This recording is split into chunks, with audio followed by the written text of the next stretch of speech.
ಒಂದು ಹಾಡು ಇದಕ್ಕೆ ಪೂರಕವಾಗಿರುವಂಥ ಒಂದು ಹಾಡಿದೆ. ಅದು ನೀವು ಕೇಳಿಸಿದ್ದೀರಿ ನಾನು ಹಿಂದೆ, ಆದರೆ ಈಗ ಪ್ರಸ್ತುತ ಆಗಿದೆ. ಇದು ನಮ್ಮ ಜೀವನದಲ್ಲಿ ಸಂವಿಧಾನದ ಬಗ್ಗೆ ಕೇಳುವಂಥ ಅವಕಾಶ ಬಂತಲ್ಲ ಅಂತ ನಾವೆಲ್ಲ ಖುಷಿ ಪಡಬೇಕು. ಇದು ಸಾಧಾರಣವಾದಂಥ ವಿಷಯ ಅಲ್ಲ.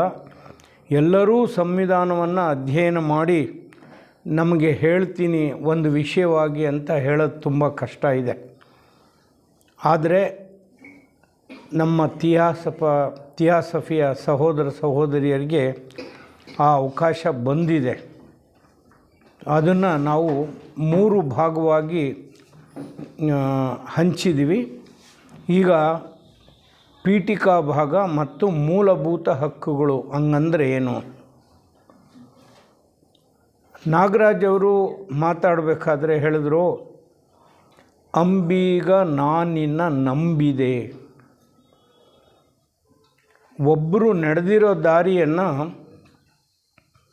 ನಂಬೋದು ಬೇರೆ, ನಾವೇ ಆ ದಾರಿಯನ್ನು ನಡೆದು ಅನುಭವಿಸೋದು ಬೇರೆ. ಈಗ ಸಂವಿಧಾನ ಅಂತಂದರೆ ನಮ್ಮ ಬದುಕು ಅಂತ ತಿಳ್ಕೋಬೇಕು. It's our life. ಸಂವಿಧಾನಕ್ಕೂ ವರ್ತಮಾನಕ್ಕೂ ಯಾವ ವ್ಯತ್ಯಾಸವೂ ಇಲ್ಲ. ನಂಬೋ ವಿಷಯ ಬೇರೆ.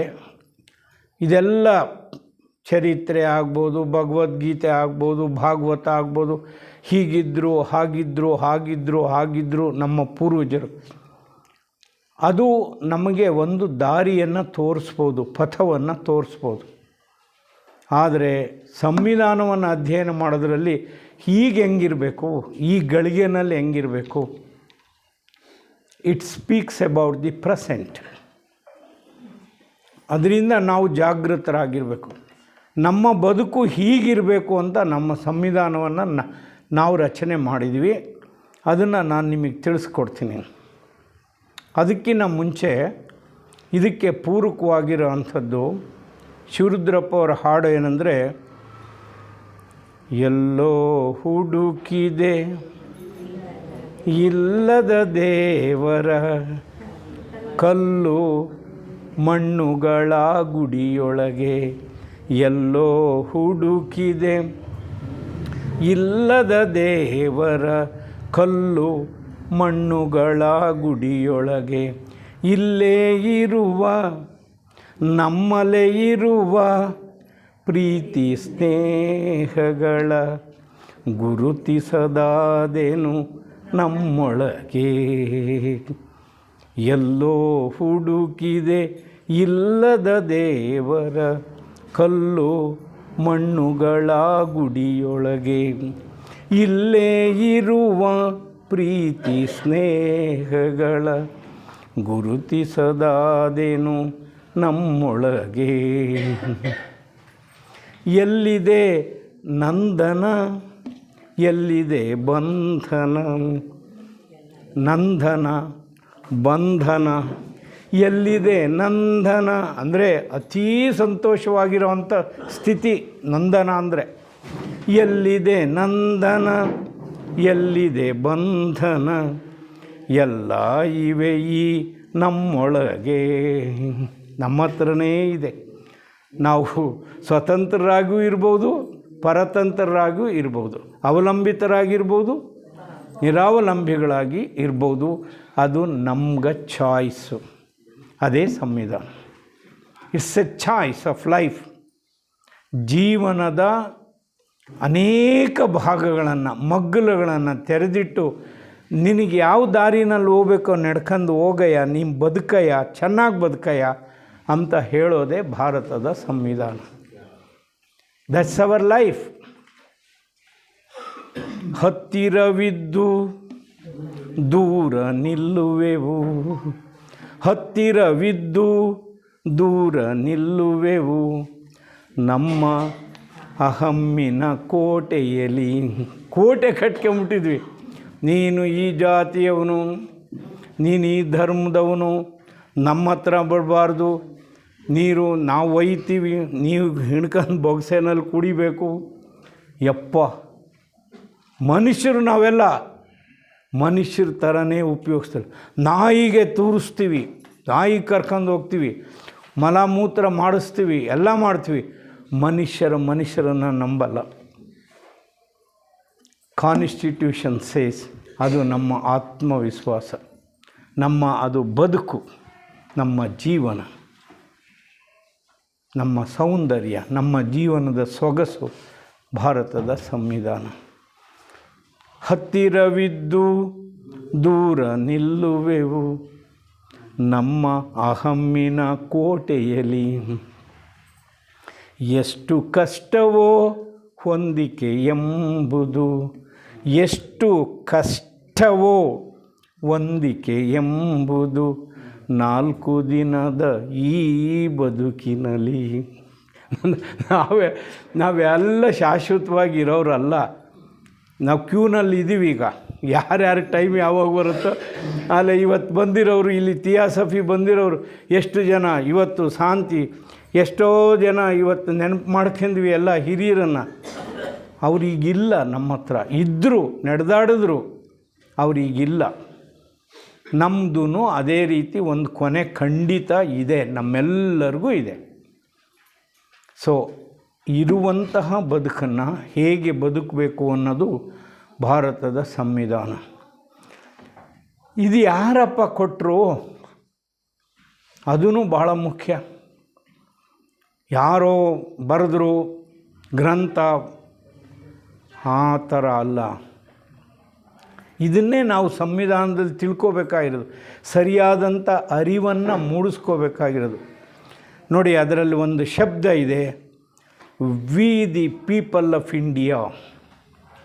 ಭಾರತೀಯರಾದ ನಾವು ನಮಗೆ ಕೊಟ್ಕೊಳ್ತೀವಿ. ಇದು ಸಂವಿಧಾನ ಅಂದರೆ ಯಾರೋ ಕೊಟ್ಟು ಯಾರಿಗೋ ಹೊರೆ ಹೊರಿಸಿರೋದಲ್ಲ. ನಮ್ಮ ಭರವಸೆ, ನಮ್ಮ ಆತ್ಮವಿಶ್ವಾಸ, ನಮ್ಮ ಬದುಕನ್ನು ನಾವೆಲ್ಲರೂ ಭಾರತದ ಪ್ರದೇಶದಲ್ಲಿರ್ತಕ್ಕಂಥ ನಾವೆಲ್ಲರೂ ಒಗ್ಗೂಡಿಸಿ ಸಹೋದರರಂತೆ ಬಾಳ್ತೀವಿ ಅಂತ ನಮಗೆ ನಾವು ಮಾತು ಕೊಟ್ಕೊಂಡಿದ್ದೀವಿ. ಆ ರೀತಿ ಬದುಕ್ತಾ ಇದ್ದರೆ ಸಂವಿಧಾನಾತ್ಮಕವಾಗಿ ನಮ್ಮ ಬದುಕನ್ನು ನಾವು ಮಾಡ್ತಾ ಇಲ್ಲ ಅಂತ ಅರ್ಥ ಅಷ್ಟೆ. ನಮ್ಮ ಮಾತು ವಚನ ಭ್ರಷ್ಟರಾಗಿದ್ವಿ, ನಮ್ಮ ಜೀವನ ವಚನ ಭ್ರಷ್ಟ ಜೀವನ ಅಂತ ನಾವು ತಿಳ್ಕೋಬೇಕಷ್ಟೆ. The doctors have failed us, the lawyers have failed us, the judges have failed us, our rulers have failed us. ಅವರೆಲ್ಲ ನಮ್ಮನ್ನು ಸೋಲಿಸಿದ್ದಾರೆ, ನಮ್ಮ ಬದುಕನ್ನು ಸೋಲಿಸಿದ್ದಾರೆ, ನಮ್ಮ ದುಡ್ಡನ್ನು ಸೋಲಿಸಿದ್ದಾರೆ, ನಮ್ಮ ಅವಕಾಶಗಳನ್ನು ಸೋಲಿಸಿದ್ದಾರೆ. Constitution means opportunity. ನಮ್ಮ ಜೀವನಕ್ಕೆ ಒಂದು ಅವಕಾಶ.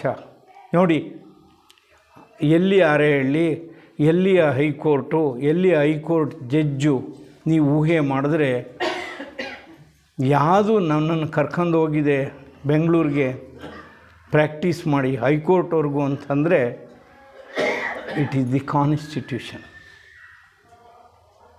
ಸಂವಿಧಾನ ನನ್ನನ್ನು ಕರ್ಕೊಂಡು ಹೋಗಿದೆ, ಜಗತ್ತನ್ನು ತೋರಿಸಿದೆ. That's constitution. ಅದರಿಂದ we the people of India, ಅದು ಸಂವಿಧಾನದ ಮೊದಲನೇ ವಾಕ್ಯ ಏನು ಹೇಳುತ್ತೆ ಅಂದರೆ, ಭಾರತೀಯರಾದ ನಾವು, we the people of India.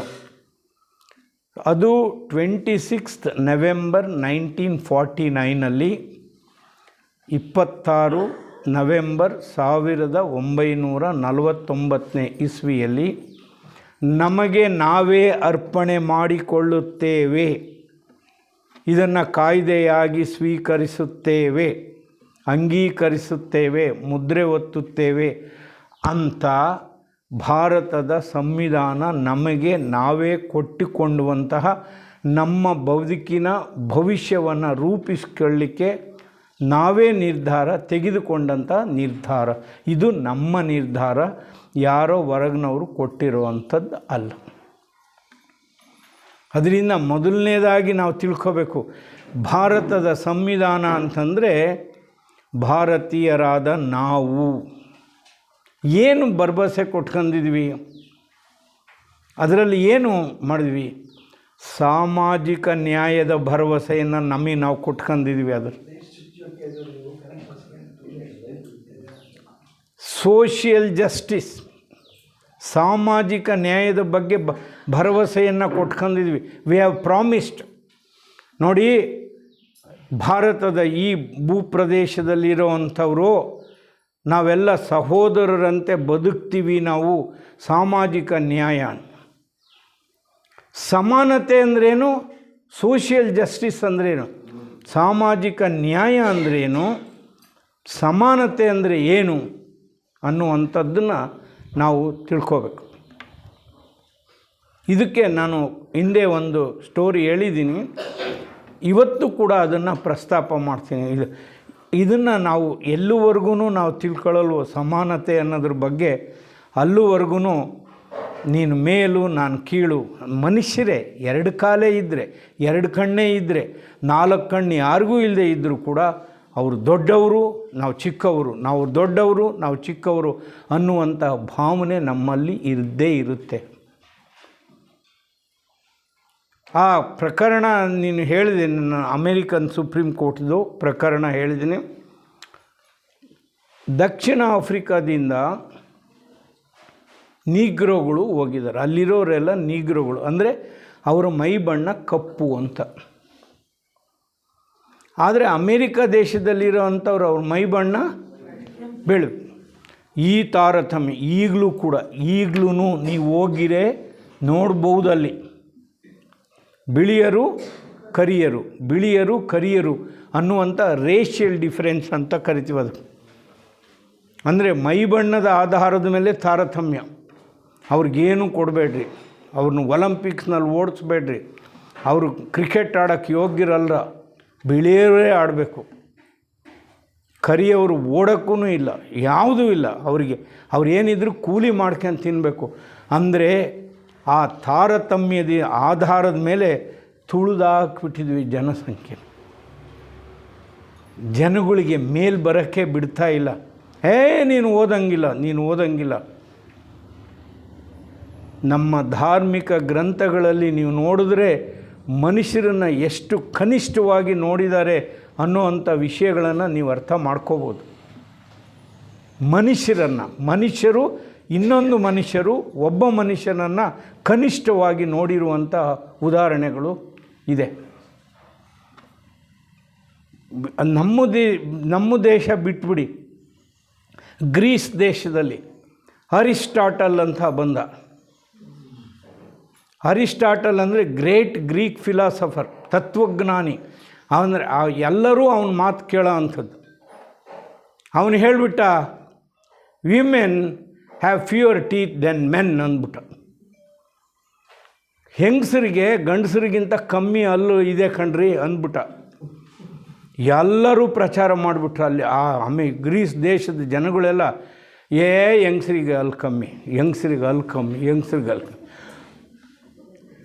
ಈಗ 1ನೇ ಕ್ಲಾಸಿನ ಹುಡುಗನ ನಮಗೆ ಮನೆಗೆ ಹೇಳಿ, ಅವನು 2 ಸಾರಿ ಮದುವೆ ಆಗಿದ್ದ, 2 ಹೆಂಡ್ತಿಯರಿದ್ದರೆ ಅವನಿಗೆ. ನನ್ನ ಹೆಂಡ್ತಿಯವ್ರು ನನ್ನ ಮಾತು ಸರಿನಾ ಇಲ್ವೋ ಎಣಿಸಿ ನೋಡೋಣ ಅಂಥೇಳಿ 1 ಸಾರಿನೂ ಎಣಿಸ್ಲಿಲ್ಲ ಅವರು ಹೆಂಡ್ತಿಯರ ಹಲ್ಗಳನ್ನು. ಸುಮ್ಮನೆ ಹೇಳಿಬಿಟ್ಟ, ಜನಗಳಿಗೆ ಹಬ್ಬಿಬಿಟ್ಟ, ಸುದ್ದಿ ಹಬ್ಬಿಸ್ಬಿಟ್ಟ. Women have fewer teeth than men ಅಂದ್ಬಿಟ್ಟ. 1ನೇ ಕ್ಲಾಸಿನ ಮಗುನ ಕೇಳಿ ಇವಾಗ, ಇಲ್ಲ ಗಂಡಸರಿಗೂ ಹೆಂಗಸರಿಗೂ ಸಮಾನವಾಗಿ 32 ಅಲ್ಲಿರೋದು ಅಂತ ಇವಾಗ ಹೇಳ್ತಾರೆ. ಈಗ ನಾವು ಯಾವಾಗ ಅರ್ಥ ಮಾಡ್ಕೊಳ್ಳೋದು ಗಂಡಸರು ಹೆಂಗಸರು ಸಮ ಅಂತ? ನಮಗೆ ತುಂಬಿಬಿಟ್ಟಿದ್ದಾರಲ್ಲ ಈಗ. ಗಂಡ್ಸ್ ಮೇಲೆ ಹೆಂಗಸಂತ ಪ್ಯಾಟ್ರಿಯಾರ್ಕಲ್ ಫ್ಯಾಮಿಲಿ, ಪುರುಷ ಪ್ರಧಾನ ಸಮಾಜವನ್ನು ನಿರ್ಮಾಣ ಮಾಡಿಬಿಟ್ಟಿದ್ವಲ್ಲ. ಇನ್ನೂ ಎಷ್ಟು ಸಾವಿರ ವರ್ಷಗಳು, 100 ವರ್ಷಗಳು ಹೋಗಿದೆಯಲ್ಲ. ಎಜುಕೇಷನ್, ಅದಕ್ಕೆ ಶಿಕ್ಷಣ ಅಂತ. ಸೊ ಈ ಸಮಾನತೆ ಅನ್ನೋದಕ್ಕೆ ಅಲ್ಲಿ ಆರ್ಗ್ಯುಮೆಂಟ್ ಬಂತು. ಅವ್ರಿಗೆಷ್ಟು ಸೈಟ್ ಕೊಟ್ಟಿದೆ? 100/100. ಬಿಳಿಯವ್ರಿಗೆ ಎಷ್ಟು ಕೊಟ್ಟಿದೆ? 100/100. ಕರಿಯರ್ ಸ್ಕೂಲ್ನಲ್ಲಿ ಎಷ್ಟಿದೆ? 3 ಬಸ್ ಸ್ಕೂಲ್. ಈ ಬಿಳಿಯರ್ ಸ್ಕೂಲ್ನಲ್ಲಿ ಎಷ್ಟಿದೆ? 3 ಸ್ಕೂಲ್ ಬಸ್ಗಳು. ಗ್ರಂಥಾಲಯದಲ್ಲಿ ಪುಸ್ತಕಗಳಿದೆ 20,000. ಈ ಗ್ರಂಥಾಲಯದಲ್ಲಿ ಎಷ್ಟು? ಬಿಳಿಯರ್ ಸ್ಕೂಲ್ನಲ್ಲಿ 20,000. ಸ್ವಾಮಿ ಎಲ್ಲ ಸಮ ಸಮ ಸಮ. ಅಲ್ಲಿ 20,000, ಇಲ್ಲಿ 20,000. ಅದು ಸೈಟು 100 ಅಡಿ 100 ಅಡಿ ಅಂತ. ಅಮೇರಿಕನ್ ಸುಪ್ರೀಂ ಕೋರ್ಟ್ ಹೇಳುತ್ತೆ. ಈ ಭಾವನೆಯನ್ನು ನಾವು ಭಾವಿಸ್ಬೇಕು. Equal but separate treatment is not equality ಅಂತ ಅಮೇರಿಕನ್ ಸುಪ್ರೀಂ ಕೋರ್ಟ್ ಹೇಳುತ್ತೆ. ಸಮಾನವಾದ ಆದರೆ ಪ್ರತ್ಯೇಕವಾದ ಉಪಚಾರ ಸಮಾನತೆ ಅಲ್ಲ. ನಿಮ್ಮ ಮನೆಯಾಗ ನೀನಿರು, ನಮ್ಮ ಮನೆಗೆ ಬರಬೇಡ. ನಿಮ್ಮ ಮನೆಯಾಗ ನೀನಿರು, ನಮ್ಮ ಥರನೇ ಮನೆ ಕಟ್ಸ್ಕೊ. ನಿಮ್ಮ ಮನೆಗೆ ಬರ್ಬೋದಾ ಹೇಳ್ರಿ? ನಿಮ್ಮ ಹೆಗಲ ಮೇಲೆ ಕೈ ಹಾಕ್ಕೊಂಡು ಓಡಾಡ್ಬೋದಾ ಹೇಳ್ರಿ? ನಿಮ್ಮ ಮಗಳನ್ನ ಮದುವೆ ಆಗ್ಬೋದಾ ಹೇಳ್ರಿ? That is socialisation. ಅದು ಭಾರತದ ಸಂವಿಧಾನ ಹೇಳುವಂಥ ಸಮಾನತೆ. ಏನಂದರೆ ಮನುಷ್ಯರು ಕಂಡ್ರಿ ನೀವೆಲ್ಲ ಜಾತಿ ಧರ್ಮ ನೀತಿ ಇದೆಲ್ಲ ನೋಡೋಕ್ಕೆ ಹೋಗಬೇಡಿ. ಎಲ್ಲರೂ ಮದುವೆ ಆಗಿ ಎಲ್ಲರನ್ನು ತೆಗಿ ಸಮಾನ. ಒಂದೇ ಒಂದು ಅವಕಾಶ ಕೊಟ್ಟರು. ಈಗ ಮಮತಾ ಬ್ಯಾನರ್ಜಿ ಅಂತ ಪಶ್ಚಿಮ ಬಂಗಾಳ ಎಂಥ ರಾಷ್ಟ್ರ, ಪಕ್ಕದಲ್ಲಿ ದೇಶಗಳಿದೆ, ಬಾಂಗ್ಲಾದೇಶ ಅದೆಲ್ಲ ಅಂಥ ದೇಶಗಳಿದೆ.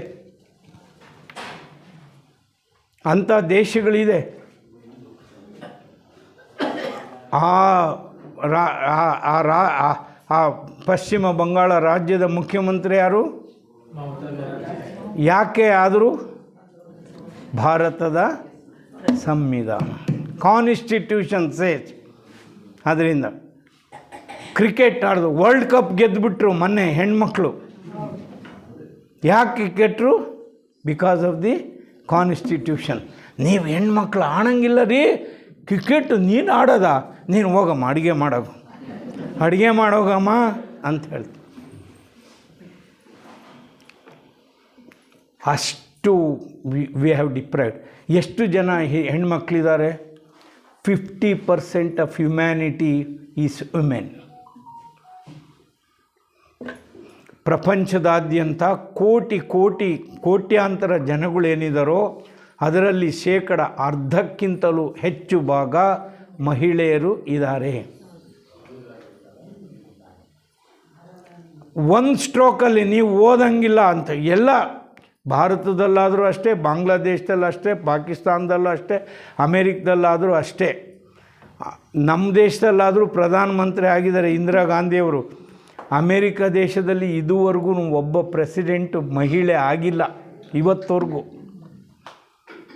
200 years ಆಗಿದೆ ಅಲ್ಲಿ ಸ್ವಾತಂತ್ರ್ಯ ಬಂದು. ಕಂಟೆಸ್ಟ್ ಮಾಡಿದ್ದಾರೆ, ಕ್ಲಿಂಟನ್ ಅವರ ಹೆಂಡತಿ ಕಂಟೆಸ್ಟ್ ಮಾಡಿದ್ದಾರೆ. ಆದರೆ ರಾಷ್ಟ್ರಾಧ್ಯಕ್ಷರು ಆಗಲಿಲ್ಲ, ರಾಷ್ಟ್ರಪತಿಗಳು ಆಗಲಿಲ್ಲ.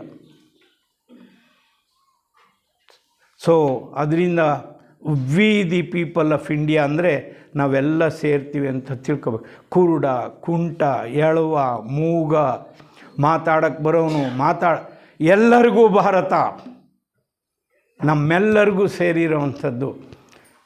ಅದಕ್ಕೆ ಏನು ಮಾಡಬೇಕು? ಈ ಥರ ಇರಬೇಕಾದ್ರೆ ಸಮಾನತೆಯಿಂದ ನೋಡಬೇಕು.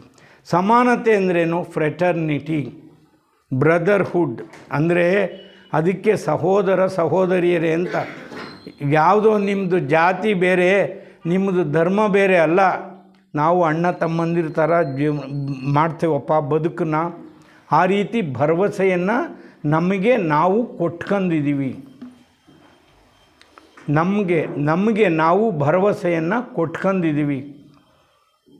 ಸೊ ಆ ಭಾವನೆಯನ್ನು ನಾವು ಯಾವತ್ತೂ ಕೂಡ ಇಟ್ಕೋಬೇಕು. ಸೊ ಭಾರತದ ಸಂವಿಧಾನ ಏನನ್ನು ಕೊಡ್ತಾ ಇದೆ ಅಂತಂದರೆ, ಸೆಕ್ಯುಲಾರ್ ಅಂತ ಒಂದು ವರ್ಡ್ ಇದೆ. ಜಾತ್ಯತೀತ ಅಂತ. ನೀವು ಕೇರಳಕ್ಕೆ ಹೋಗಿ ಅಲ್ಲಿ ಏನು ಮಾತಾಡ್ತಾರೆ ಭಾಷೆ? ಮಲಯಾಳಂ. ಉಡುಗೆ ತೊಡುಗೆ ಹೆಂಗಿದೆ? ಒಂದು ಲುಂಗಿ ಒಂದು ಅಂಗಿ ಅಷ್ಟೇ, ಅಷ್ಟು ಸಿಂಪಲ್ಲಾಗಿರ್ತಾರೆ. ಅದೇ ಪಕ್ಕದ ತಮಿಳ್ನಾಡಿಗೆ ಹೋಗಿ ಅಲ್ಲಿ ಭಾಷೆ ತಮಿಳ್, ಮಲಯಾಳಂ ಬೇರೆ, ತಮಿಳ್ ಬೇರೆ. ಕರ್ನಾಟಕಕ್ಕೆ ಬನ್ನಿ, ಕರ್ನಾಟಕದಲ್ಲಿ ಕರಾವಳಿ ಹತ್ರ ಹೋಗಿ ಅವ್ರು ಹೆಂಗೆ ಜೀವನ ಮಾಡ್ತಾರೆ? ಮೀನು ಹಿಡಿತಾರೆ, ಜೀವನ ಮಾಡ್ತಾರೆ. ಪ್ಲೈನ್ ಲ್ಯಾಂಡ್ ಇರೋ ಅಂಥದ್ದು ಕಡೆ ನಮ್ಮ ಚಳ್ಳಕೆರೆ ಈ ಕಡೆ ಎಲ್ಲ ಮೊಳಕಾಲ್ಮೂರು, ಚಿತ್ರದುರ್ಗ ಇಲ್ಲೆಲ್ಲ ನೋಡಿ ಸಿರಿಧಾನ್ಯಗಳನ್ನು ಬೆಳೀತಾರೆ.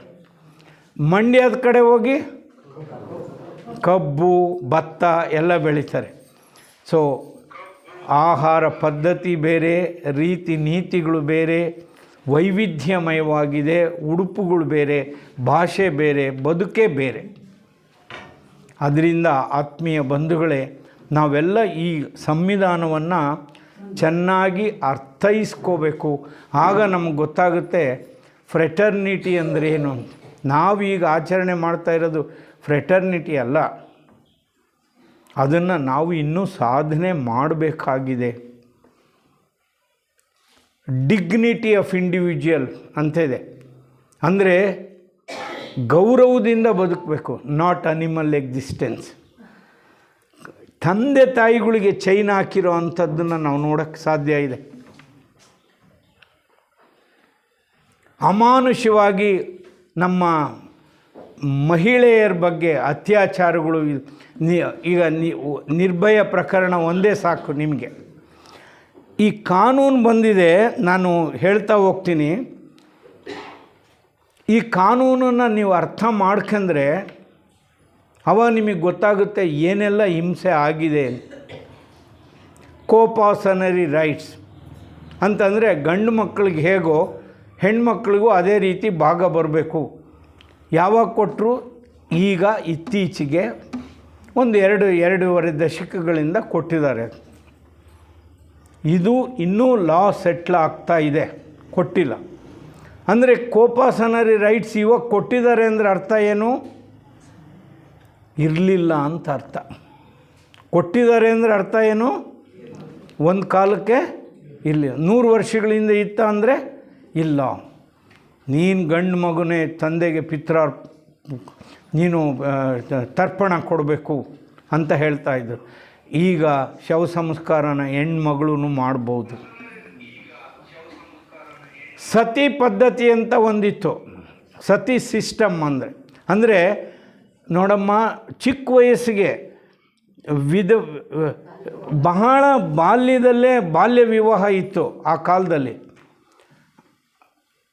ಆ ಸತಿ ಸಹಗಮನ ಪದ್ಧತಿನಲ್ಲಿ ಏನು, ಯಾವ ಚಿತೆಯಲ್ಲಿ ಗಂಡ ಸುಟ್ಟೋಗ್ತಾ ಇದ್ದಾನೋ ಜೀವಂತವಾಗಿರುವಂಥ ವ್ಯಕ್ತಿ ಹೆಣ್ಮಗಳು ಕೂಡ ನೀನು ವಿಧವೆ ಆಗಿರೋಂಗಿಲ್ಲ, ಅದರಲ್ಲಿ ಸಹಗಮನ ಮಾಡುವ ಜೀವಂತವಾಗಿ.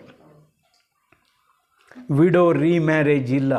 ಅಂದರೆ ನೀನು ವಿಧವೆ ಆಗ್ತೀಯಮ್ಮ, ನಿಂಗೆ ಇನ್ನೊಂದು ಮದುವೆ ಮಾಡಿ ಬದುಕು ಕಟ್ಕೋ, ನೀನು ಬದುಕು. ಕಾನ್ಸ್ಟಿಟ್ಯೂಷನ್ ಸೇಸ್, ಅದರಲ್ಲಿ ಒಂದು ವರ್ಡ್ ಇಲ್ಲ, ಸಾವು ಅನ್ನೋದು ಎಲ್ಲೂ ಇಲ್ಲ. ಕಾನ್ಸ್ಟಿಟ್ಯೂಷನ್ನಲ್ಲಿ ಬದುಕು ಬದುಕು ಬದುಕು ಬದುಕು ಬದುಕು, ನಿನಗೆ ಬೇಕಾದಂಗೆ ಬದುಕು. Constitution says live man, live live live live. Right to life ಅನ್ನೋದೇ ಒಂದು ಆರ್ಟಿಕಲ್ 21 ನಾವು ನೋಡಿದ್ರೆ ಯಾರೂ ಕೂಡ no man can be deprived of life and liberty except in accordance with the procedure established by law. ಕಾನೂನಾತ್ಮಕವಾಗಿ ಬಿಟ್ಟರೆ ಇನ್ಯಾವುದೇ ರೀತಿ ವ್ಯಕ್ತಿಯ ಸ್ವಾತಂತ್ರ್ಯವನ್ನಾಗಲಿ ವ್ಯಕ್ತಿಯ ಜೀವನವನ್ನಾಗಲಿ ಹರಣ ಮಾಡೋಂಗಿಲ್ಲ. ಅಂದರೆ ನೇಣಾಕಂಗಿಲ್ಲ, ಸಾಯಿಸಂಗಿಲ್ಲ, ಬದುಕಲಿಕ್ಕೆ ಬಿಡಬೇಕು. ವ್ಯಕ್ತಿ ಸ್ವಾತಂತ್ರ್ಯ ಹರಣ ಮಾಡೋಂಗಿಲ್ಲ, ಬಂಧಿಸಂಗಿಲ್ಲ, ರೂಮ್ನಲ್ಲಿ ಕೂಡ ಹಾಕಂಗಿಲ್ಲ. ಇದು ಯಾರು ಕೊಡ್ತಾ ಇದ್ದಾರೆ? These are the basic rights, fundamental rights. ಅಂದರೆ ನಮ್ಮ ಮೂಲಭೂತ ಹಕ್ಕುಗಳು. ನಮ್ಮೆಲ್ಲರಿಗೂ ದತ್ತವಾಗಿರುವಂಥದ್ದು. ನಾವು ಸಂಪ್ರದಾಯಬದ್ಧರಾಗಿದ್ದೇವೆ, ಕಾನೂನಾತ್ಮಕವಾಗಿ ನಮ್ಮ ನಡವಳಿಕೆ ಇಲ್ಲ. ಅದರಿಂದ ಸಹೋದರ ಸಹೋದರಿಯರೇ, ನಮ್ಮ ಜೀವನವನ್ನು ಕಾನೂನಾತ್ಮಕವಾಗಿ ಕಟ್ಕೊಳ್ಳೋಣ. ಎಲ್ಲಿ ಸಾಂಪ್ರದಾಯಿಕ ಅಗತ್ಯ ಇದೆಯೋ, ಅಂದರೆ life is larger than our constitution. ನಮ್ಮ ಜೀವನ, ನಮ್ಮ ಬದುಕು ಸಂವಿಧಾನಕ್ಕಿಂತಲೂ ಅತಿಶಯವಾಗಿರುವಂಥದ್ದು. ಅದರ ಆಚೆಗೂ ಕೂಡ ನಮ್ಮ ಬದುಕಿದೆ.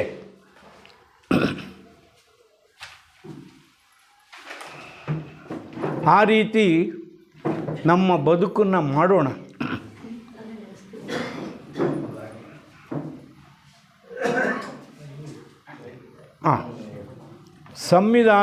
ಸಂವಿಧಾನಾತ್ಮಕವಾಗಿ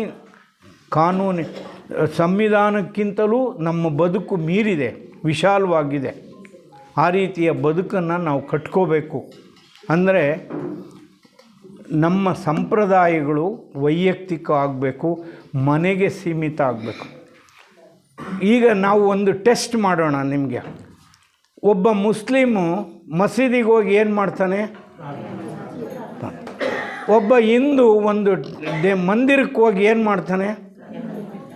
ಒಬ್ಬ ಕ್ರಿಶ್ಚಿಯನ್ನು ಒಂದು ಚರ್ಚ್ಗೆ ಹೋಗಿ ಏನು ಮಾಡ್ತಾನೆ?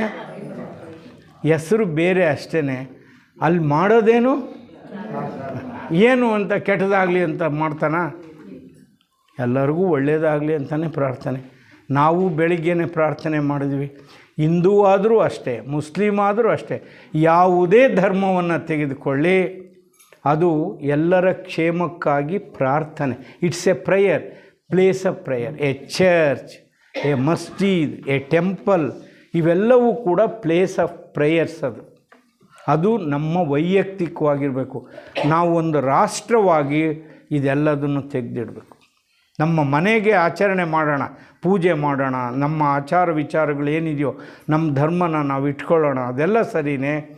ಒಂದು ರಾಷ್ಟ್ರವಾಗಿ ಆ್ಯಸ್ ಅನ್ ಇಂಡಿಯಾ ನಾವು ಇದರ ಆಚೆಗೆ ಹೋಗಬೇಕಾಗತ್ತೆ.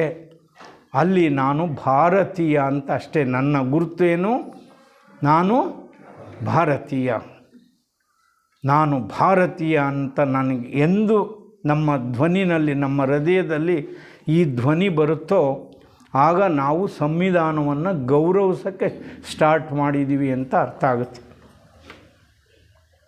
ಇಷ್ಟೊಂದು ತಾರತಮ್ಯಗಳು ಏನೇನು ಗುರುತಿಸಿರೋದು ನಿಮಗೆ ಕಾನ್ಸ್ಟಿಟ್ಯೂಷನ್ನಲ್ಲಿ ಇರೋವಂಥ ತಾರತಮ್ಯಗಳು ಏನಿದೆ, ಧರ್ಮದ ಆಧಾರದ ಮೇಲೆ ವ್ಯತ್ಯಾಸಗಳನ್ನು ನಾವು ಕಾಣ್ತಾ ಇದ್ವಿ.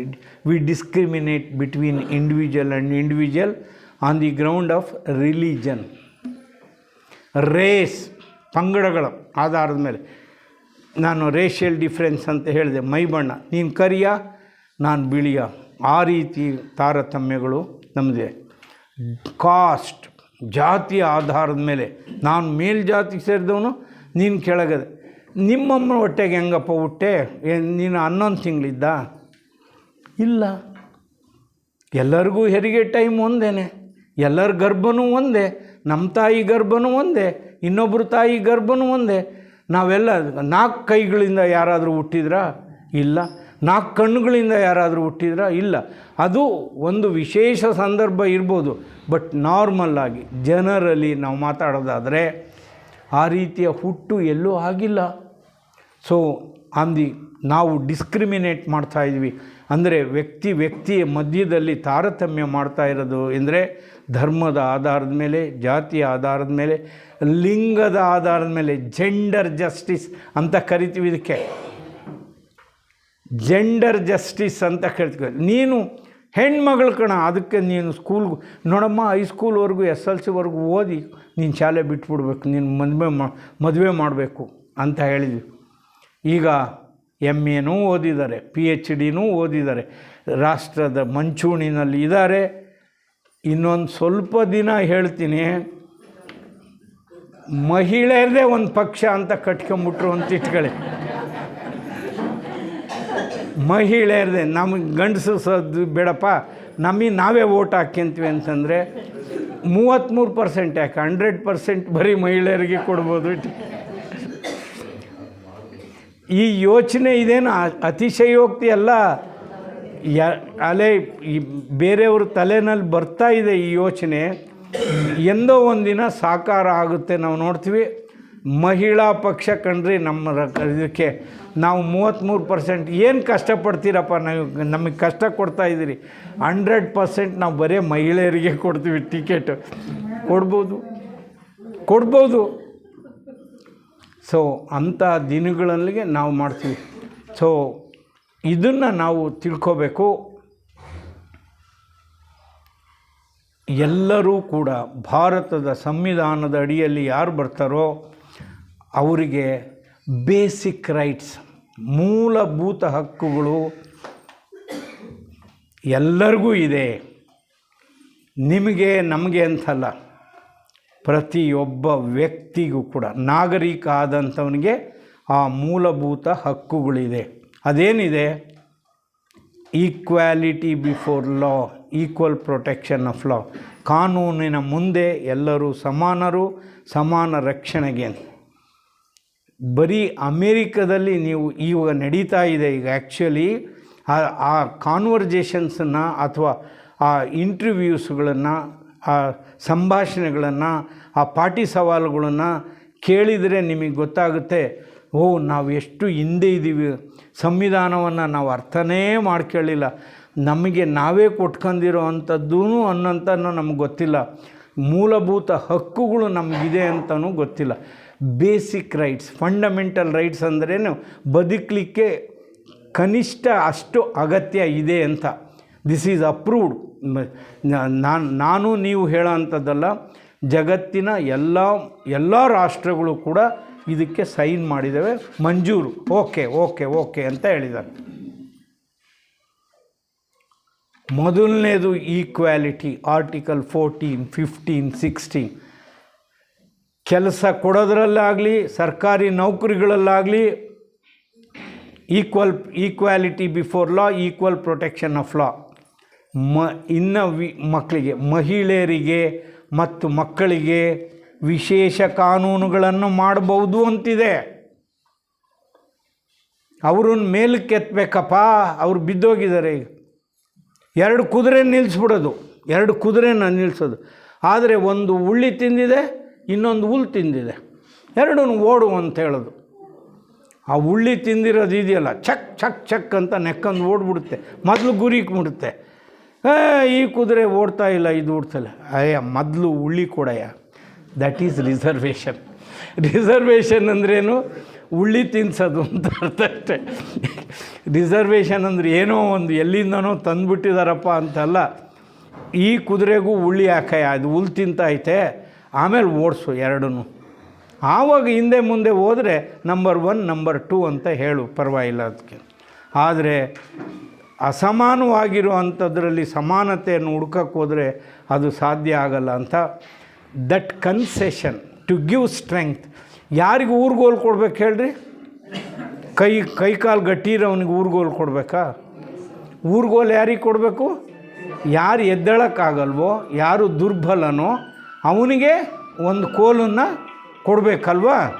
ಅದಕ್ಕೆ ಅವ್ರಿಗೆ ಕೋಲು ಕೊಡಬೇಕು, ಅವರಿಗೆ ಕೊಡಬೇಕು. ಆ ಕಾನ್ಸೆಪ್ಟಿಗೆ, ಆ ರೀತಿ ಸಹಾಯ ಮಾಡೋವಂಥದ್ದಕ್ಕೆ, ಸಪೋರ್ಟಿಂಗ್ ಲಾ ಮಾಡೋದಕ್ಕೆ ನಾವು ಸಂವಿಧಾನದಲ್ಲಿ ರಿಸರ್ವೇಷನ್ ಅನ್ನುವಂಥ ಶಬ್ದವನ್ನು ಉಪಯೋಗಿಸ್ತೀವಿ. ಮೀಸಲಾತಿ ಅನ್ನುವಂಥ ಶಬ್ದವನ್ನು. ಇದೇನು ಎಲ್ಲರಿಗೂ ಕೊಡೋ ಅಂಥದ್ದಲ್ಲ.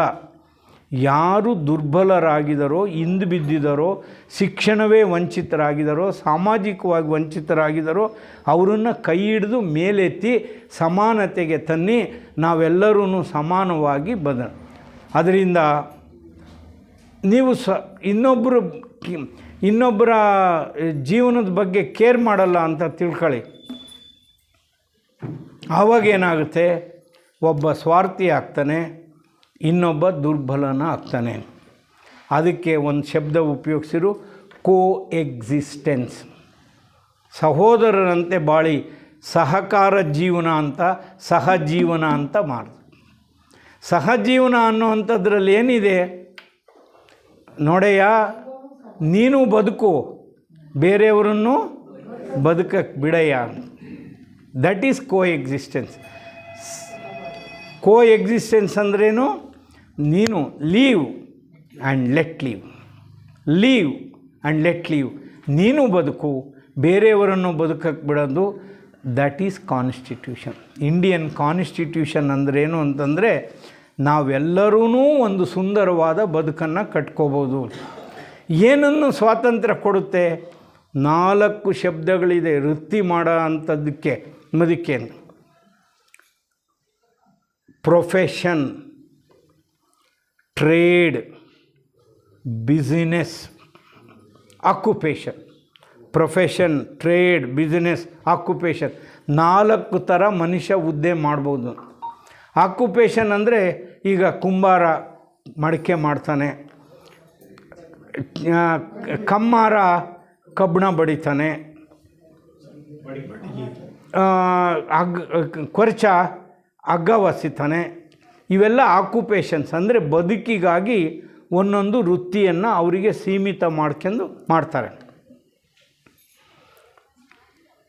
ಇದರಲ್ಲಿ ಅವ್ರ ಜೀವನ ನಡೆಯುತ್ತೆ. ಬಿಸಿನೆಸ್ ಅಂತ ಹೇಳಿದ್ರು, trade and business. Coconut trader ಅಂತ ಹಾಕ್ಯಂದಿರ್ತಾರೆ, ತೆಂಗಿನಕಾಯಿ ವ್ಯಾಪಾರಿ ಅಂತ ಹಾಕ್ಯಂದಿರ್ತಾರೆ. ಅದರಲ್ಲಿ ಲಾಭದ ವಿಷಯ ಇದೆ. ಒಂದು ಪದಾರ್ಥದಲ್ಲಿ ತಯಾರು ಮಾಡಲ್ಲ, ಬೇರೆಯವರು ಬೆಳೀತಾರೆ, ಅದನ್ನು ಇವ್ರ ಅಂಗಡಿಗೆ ಹಾಕ್ತಾರೆ, ಅವರು ಲಾಭಕ್ಕೆ ಮಾರ್ಕ್ ಕೇಳ್ತಾರೆ. ಟ್ರೇಡಲ್ಲಿ ಪ್ರಾಫಿಟ್ ಮೋಟಿವ್ ಇದೆ. ಬಿಸಿನೆಸ್ ಅಂದರೆ ಸರ್ವಾಂಗೀಣವಾಗಿ, ಅಂದರೆ ಫ್ಯಾಕ್ಟ್ರಿಗಳನ್ನು ತಯಾರು ಮಾಡೋಂಥದ್ದು, ಪ್ರಾಡಕ್ಟ್ ಉತ್ಪಾದನೆ ಮಾಡೋಂಥದ್ದು, ಇನ್ನೊಂದು ಕಡೆ ಟ್ರಾನ್ಸ್ಪೋರ್ಟ್ ಮಾಡ್ತಕ್ಕಂಥದ್ದು, ಇದೆಲ್ಲದಕ್ಕೂ ಬಿಸಿನೆಸ್ ಅಂತ, ವ್ಯಾಪಾರ ಅನ್ನೋ ಅಂಥದ್ದು ಅದರಲ್ಲೂ ಲಾಭದ ವಿಷಯ ಇದೆ. ಕೊನೆಗೆ ಉಳಿದಿದ್ದು ಯಾವುದು? Profession. I am A lawyer. ನನ್ನ ಸೇವೆ ನನ್ನ ಜನಾಂಗಕ್ಕಷ್ಟೇ ಸೀಮಿತವಾಗಿಲ್ಲ, ಎಲ್ಲ ಜನಾಂಗದವರು. ಬಿಲ್ಲಪ್ಪ ಲಾಯರ್ ಅಂದರೆ ಯಾವ ಜನಾಂಗದವರು, ಯಾವ ಜಾತಿಯವರಾದ್ರೂ ಕೂಡ ನನಗೆ ಬರ್ಬೋದು. ಒಬ್ಬ ಡಾಕ್ಟ್ರ್ ಆಗಿದ್ದಾನೆ ಅಂತ ಇಟ್ಕೊಳ್ಳಿ, ಶೆಡ್ಯೂಲ್ಡ್ ಕಾಸ್ಟ್ ಮನುಷ್ಯ ಡಾಕ್ಟ್ರ್ ಆಗಿದೆ, ಅವನ ಉಪಚಾರಕ್ಕೆ ಎಲ್ಲ ಜನವರ್ಗನೂ ಕೂಡ ಹೋಗ್ಬೋದು. That secular. ಜಾತ್ಯತೀತ ಅನ್ನೋ ಮನೋಧರ್ಮ ಏನು ಅಂದರೆ, ನೀನು ಯಾವ ಜಾತಿ ಏನೋ ಅಂತ ಕೇಳಕ್ಕೆ ಹೋಗಬೇಡಪ್ಪ, ಸುಮ್ಮನೆ ಮೊದಲು ಕಾಯಿಲೆ ಆಗಿ ಬಂದಿದ್ದಾನೆ ಅವನಿಗೆ ಉಪಚಾರ ಮಾಡಿ, ಇಂಜೆಕ್ಷನ್ ಕೊಡಬೇಕಾ ಕೊಡು, ಔಷಧಿ ಕೊಡಬೇಕಾ ಬರ್ಕೊಡು. ಇದು ಆತ್ಮೀಯ ಬಂಧುಗಳೇ, ನಮಗೆ ಧರ್ಮ ಇದೆ, ನಮಗೆ ಬದುಕುವ ಹಕ್ಕಿದೆ, ವೃತ್ತಿಗಳ ಸ್ವಾತಂತ್ರ್ಯ ಇದೆ, ಚಲನಾ ಸ್ವಾತಂತ್ರ್ಯ. ಎಂಥ ಸ್ವಾತಂತ್ರ್ಯ ಇದು ಅಂತಂದರೆ, ಭಾರತ ದೇಶ ಎಷ್ಟು ಬೃಹದ್ದಾಗಿದೆ, ಕನ್ಯಾಕುಮಾರಿಯಿಂದ ಹಿಮಾಲಯದವರೆಗೂ ನೀವು ನೋಡಿದ್ರೆ I don't think there is any other country ಇಷ್ಟು ಸೊಗಸಾಗಿರುವಂಥ, ಇಷ್ಟು ಆಧ್ಯಾತ್ಮಿಕವಾಗಿ ಮತ್ತು ಸಾಂಸ್ಕೃತಿಕವಾಗಿ ವೈವಿಧ್ಯಮಯವಾದಂತಹ ಭಾಷಾ ವೈವಿಧ್ಯ, ಆಹಾರ ಪದ್ಧತಿಗಳಲ್ಲಿ ವೈವಿಧ್ಯ, ವೇಷಭೂಷಣಗಳಲ್ಲಿ, ಉಡುಗೆ ತೊಡುಗೆಗಳಲ್ಲಿ ವೈವಿಧ್ಯತೆ ಇರುವಂಥ ಇನ್ನೊಂದು ರಾಷ್ಟ್ರ ಇದೆ ಜಗತ್ತಿನಲ್ಲಿ ಅಂತ ಹೇಳೋಕ್ಕಾಗಲ್ಲ. ಅಷ್ಟು ಬ್ಯೂಟಿಫುಲ್. ಅದನ್ನು ನೋಡಿದವ್ರಿಗೆ ಮಾತ್ರ ಗೊತ್ತಾಗುತ್ತೆ. ಕನ್ಯಾಕುಮಾರಿನ ನಿಮ್ಮ ಕೈಲಿ ಏನೂ ಮಾಡೋಕ್ಕಾಗದಿದ್ರೂ ಪರವಾಗಿಲ್ಲ, ನಮ್ಮ ದೇಶ ನೋಡಿ ಅಂತ ನಾನು ಹೇಳ್ತೀನಿ. ನಾನು ನೋಡಿ ಅಷ್ಟೇ. ಏನು ಸಮುದ್ರಗಳು, ಅದಕ್ಕೆ ಅರಬ್ಬಿ ಸಮುದ್ರದ ಹತ್ರ ಕೂತ್ಕೊಳ್ಳಿ, ನಿಮಗೆ ನಿಮ್ಮ ಭಾವನೆ ಗೊತ್ತಾಗುತ್ತೆ. ಹಿಮಾಲಯದ ಪರ್ವತದ ಎತ್ತರದಲ್ಲಿ ತುದಿನಲ್ಲಿ ನಿಂತ್ಕೊಳ್ಳಿ, ಮನುಷ್ಯ ಎಷ್ಟು ಸಣ್ಣವನು ಅಂತ ಆವಾಗಲೇ ಗೊತ್ತಾಗೋದು. ಈ ಗುಡ್ಡದ ಭೈರಪ್ಪನ ಬೆಟ್ಟಕ್ಕೆ ಹೋಗಿ ನೀವು ಅಲ್ಲಿಂದ ನೋಡಿರಿ ಮನುಷ್ಯ. ಇದಕ್ಕೆ ಹೊಸದುರ್ಗ ಟೌನ್ನಲ್ಲಿ ಯಾರು ಕಾಣಿಸೋದೇ ಇಲ್ಲ, ಒಂದು ಇರುವೆ ಥರನೂ ಕಾಣಿಸೋಲ್ಲ. ಅದು ಮನುಷ್ಯ so insignificant in the nature. ಈ ಪ್ರಕೃತಿಗೆ ಹೋಲಿಸಿದರೆ ಮನುಷ್ಯನ ಜೀವನ ಅನ್ನೋದು ಅಥವಾ ಮನುಷ್ಯ ಅನ್ನೋನು ಅಷ್ಟು ಅಸಹಾಯಕ ಸ್ಥಿತಿನಲ್ಲಿದ್ದಾನೆ. ಇದನ್ನೆಲ್ಲ ನಾವು ಅರ್ಥ ಮಾಡ್ಕೋಬೇಕು. ಅವನ ಬದುಕಿಗಾಗಿ ಈ ಎಲ್ಲ ಮೂಲಭೂತ ಹಕ್ಕುಗಳು ಈ ಕಾನ್ಸ್ಟಿಟ್ಯೂಷನ್ನಲ್ಲಿ ಕೊಟ್ಟಿದ್ದಾರೆ. ಇದನ್ನೆಲ್ಲ ನಾವು ಒಂದು ಸಿದ್ಧಾಂತವಾಗಿ, ತತ್ವವಾಗಿ ಇದನ್ನೆಲ್ಲ ಅನುಭವಿಸ್ಬೇಕು. ನಾನು ನಾವು ಅನುಭವಿಸ್ಬೇಕಾಗುತ್ತೆ. ಇವತ್ತಿನ ಇದನ್ನು ಸಮಪ್ ಮಾಡಬೇಕು ಅಂತ ಹೇಳಿದ್ರೆ, ಸಂವಿಧಾನದ ಪೀಠಿಕಾ ಭಾಗದಲ್ಲಿ ಸಂವಿಧಾನವನ್ನು ನಾವು ಯಾಕೆ ರಚನೆ ಮಾಡ್ಕೊಂಡಿದ್ದೀವಿ, ಸಂವಿಧಾನದಲ್ಲಿರುವಂಥ ಅಂಶಗಳೇನು, ಯಾವ ಧ್ಯೇಯೋದ್ದೇಶಗಳನ್ನು ಸಾಧಿಸಲಿಕ್ಕೋಸ್ಕರ ಸಂವಿಧಾನವನ್ನು ನಾವು ಮಾಡ್ಕೊಂಡಿದ್ವಿ ಅನ್ನೋದು ನಿಮಗೆ ಪೀಠಿಕಾ ಭಾಗದಲ್ಲಿ ಲಭ್ಯ ಆಗುತ್ತೆ. ಅದರಲ್ಲಿ ನೋಡಿ, ಅದರಲ್ಲಿ ಜಾತ್ಯತೀತ ಆ ಹೆಸರಿನಲ್ಲೇ ಗೊತ್ತಾಗುತ್ತೆ. ಅದರಲ್ಲಿ ಮೊದಲನೇದೇನೆಂದರೆ ಸಾವರಿನಿಟಿ. ನೋಡಿ, ನಾವು ಎಷ್ಟೋ ಸಾರಿ ಇದಕ್ಕೆ ಎಕ್ಸಿಕ್ಯೂಟಿವ್ ಕಾರ್ಯಾಂಗ ದೊಡ್ಡದು ಕಣ್ರಿ ನ್ಯಾಯಾಂಗಕ್ಕಿಂತ ಅಂತ ನಾವು ಹೇಳ್ತೀವಿ. ಇನ್ನು ಕೆಲವು ಒಂದು ಸುಪ್ರೀಂ ಕೋರ್ಟ್ ಜಡ್ಜ್ ತೀರ್ಮಾನ ಕೊಟ್ಬಿಟ್ರೆ ಈ ನ್ಯಾಯಾಂಗನೇ ದೊಡ್ಡದು ಕಣ್ರಿ, ಕಾರ್ಯಾಂಗ ಚಿಕ್ಕದು ಅಂತ ನಾವು ಹೇಳ್ತೀವಿ.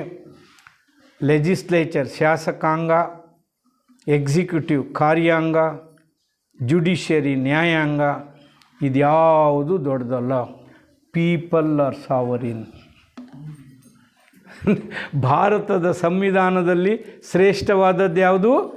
ಜನಗಳು, ಜನಶಕ್ತಿಯೇ ಸಾರ್ವಭೌಮತ್ವ. ಇದನ್ನು ನಾವು ಅರ್ಥ ಮಾಡ್ಕೊಂಡಿದ್ವ?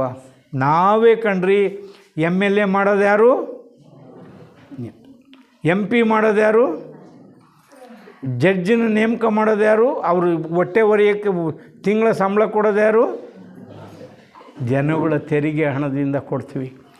ಮಂತ್ರಿಗಳನ್ನು ಸಾಕೋದು ಇದಕ್ಕೆ, ಅವ್ರಿಗೆ ದೊಡ್ಡ ದೊಡ್ಡ ಬಂಗ್ಲೆಗಳನ್ನು ಕಟ್ಕೊಳ್ಳೋದಂಥದ್ದು, ಜುಡಿಷಿಯರಿನಲ್ಲಿರೋದು, ಶಾಸಕ ಮಾಡೋ ಅಂಥದ್ದು, ಡ್ಯಾಮ್ ಕಟ್ಕೊಂಡಿರೋದು ಎಲ್ಲ ನಮ್ಮ ದುಡ್ಡಿನಲ್ಲಿ.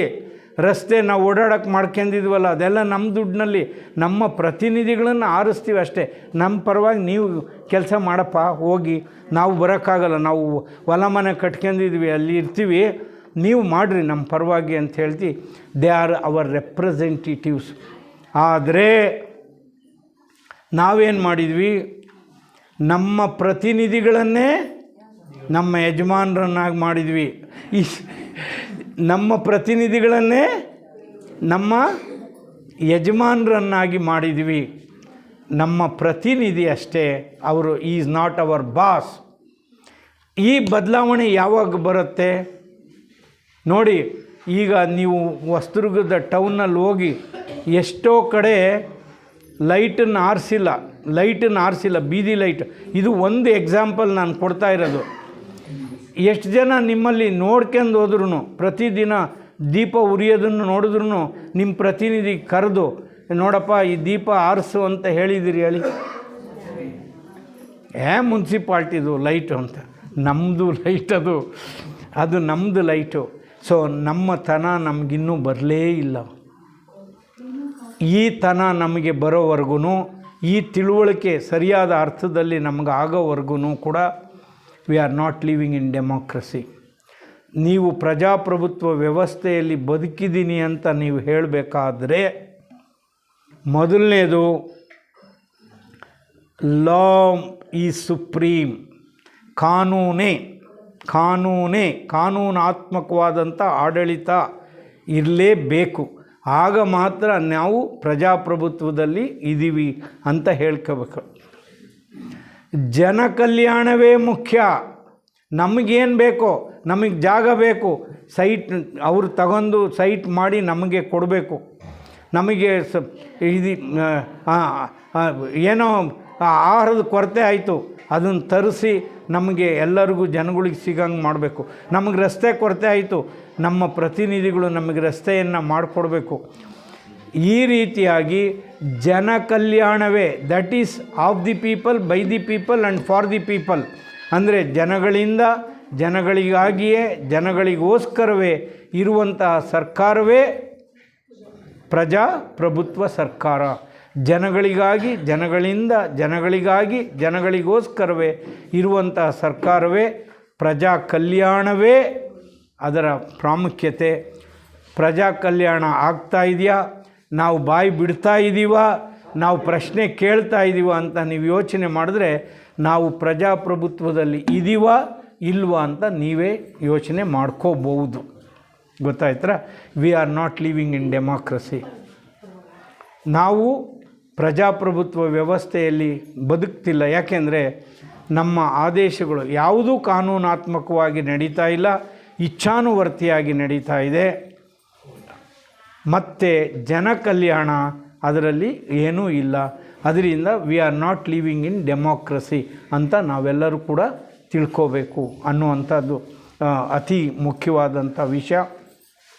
ಸೊ ಪೀಠಿಕಾ ಭಾಗದಲ್ಲಿ ಹಿಂಗೆ ಮೂಲಭೂತ ಹಕ್ಕುಗಳು, ನಮಗೆ ಸಮಾನತೆಯ ಹಕ್ಕುಗಳಿದೆ. ನಮ್ಮ ವೃತ್ತಿಯಲ್ಲಿ, ನಮ್ಮ ಕೆಲಸದಲ್ಲಿ ನಮಗೆ ಇಷ್ಟು ಈ ರೀತಿ ಸಮಾನತೆ ಇರಬೇಕು ಅಂತ ಇದೆ. ಜಾತಿಯ ಧರ್ಮದ ಆಧಾರದ ಮೇಲೆ, ಜಾತಿಯ ಆಧಾರದ ಮೇಲೆ, ಪಂಗಡಗಳ ಆಧಾರದ ಮೇಲೆ, ಲಿಂಗ ತಾರತಮ್ಯ, ಹುಟ್ಟಿದ ಸ್ಥಳದ ಆಧಾರದ ಮೇಲೆ ಯಾವ ತಾರತಮ್ಯವನ್ನು ಮಾಡಿಕೊಡ್ದು ಎಲ್ಲರೂ ಸಮಾನರು ಅನ್ನುವಂಥದ್ದು ನಮ್ಮ ಸಂವಿಧಾನ ನಮಗೆ ಹೇಳುತ್ತೆ.